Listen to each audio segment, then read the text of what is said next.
Hi, this is Joe Chambers. Welcome to Musicians Hall of Fame Backstage, the Vault Series. Today's clip is with Bob Olhsson. We shot this back in 2006 here in Nashville. Bob talks about his years at Motown as a recording engineer and sheds some light on the process that went into releasing a single at Motown. It was a lot more complicated than what you might think. Hope you enjoy it. If you do, be sure to hit like, subscribe, and the notification bell so you don't miss any of our new content. Once again, Motown engineer Bob Olhsson. The center of the rhythm was the combination of Ural and pistol and Jack Ashford playing tambourine, and either Jamerson or Bob Babbitt was playing bass, and we had our little guitar mafia of Joe Messina and Eddie Willis and Robert White, and often there would be an additional sort of color player doing wah-wahs or something like that, and that would either be Dennis Coffey or later on Wah-Wah Watson picked up that part of it. And who else? Johnny Griffith played organ, Earl Van Dyke played piano and organ, Jack Brokenshaw played the vibes on just about every session, either vibes or marimba or some kind of hand percussion or what have you. We had Eddie Bongo, who had come in with Marvin Gaye, played congas. It was notorious. One of the real signs of the musicians at Motown was that if you looked down the music rack, you'd probably see the racing form on top of the chart. It was amazing because these guys were by no means the only people willing to work for little or nothing. They were the cream of Detroit musicians. They were the same guys who would be playing at the radio and TV stations or would be playing for the commercials.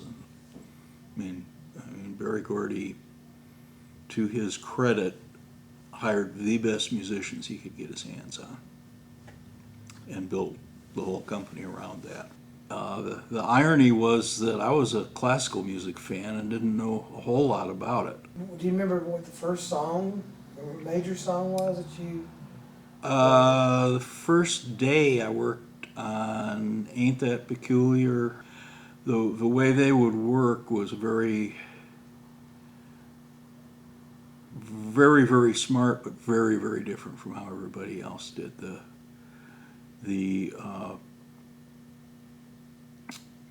Basically the producers were the songwriters, and they would come up with a tune, and they would basically convince the A&R department that the tune was worth cutting on the artist they had in mind, and then they'd go into the studio and cut a track, and then the A&R department would approve whether it was worth taking to the next step or not. Then it would be sent into the engineering department for mixing, and the producers weren't even present for the mix, weren't allowed to be present for the mixes, and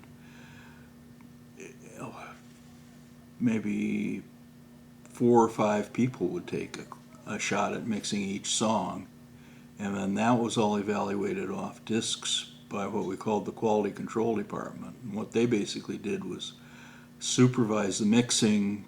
They were known to even change some lyrics, and the QC people in today's business would probably be called co-writers.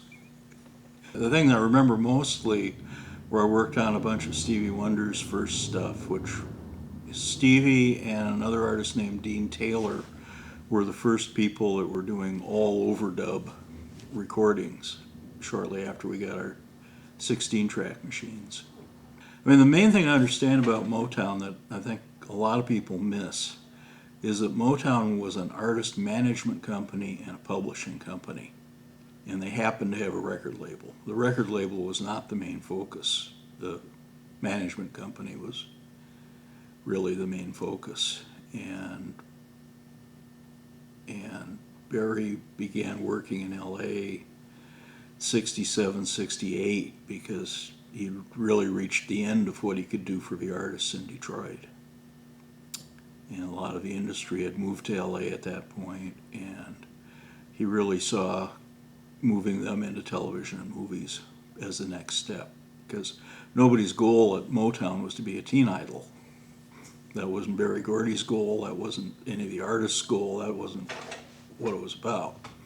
As it happened, we were real good at producing that, but it was a means to an end. It wasn't the goal in itself, and Motown was never if they signed somebody, they wanted to take them all the way. They weren't interested in signing somebody and getting a couple of years hits out of them and moving on. I mean, I left about 6 months before they closed the studio because the handwriting was on the wall. And what year did that turn out to be? 72. And then I worked for Quicksilver Messenger Service, the band, for about 10 years. In what capacity? Engineer and co-producer. And how's things been going since you've been in Nashville?